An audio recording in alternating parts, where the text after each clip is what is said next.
God is giving us signs that we should wake up. Harry Jackson, presiding bishop over 1,800 churches, says God is trying to shake awake a slumbering Christendom.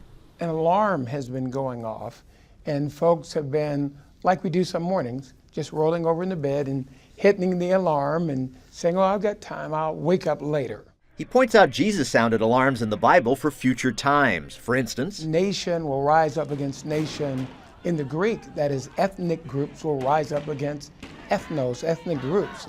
And we're finding that within the United States, as we looked at the Ferguson situation, but we can shift that whole thing to Russia and the Ukraine.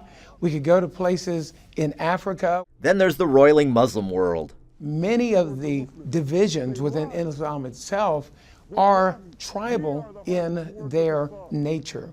Jackson worries much more division will come upon the earth unless God's people repent.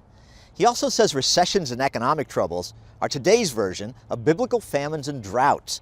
God would use those to warn his people their spiritual shield was crumbling. So our recessions aren't anchored in agriculture, but they, in this time and season, have a spiritual root. Family breakdown and rising addictions are often signs of spiritual decay. Then there are epidemics like Ebola and AIDS, which are both today's physical plagues and spiritual alarms. But the bishop says rather than curse a people, God would much prefer to speak a blessing like this.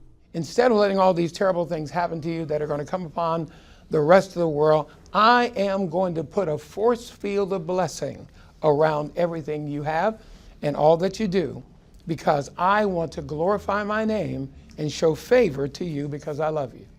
But he needs an awake and repentant people to partner with him. Paul Strand, CBN News, Washington.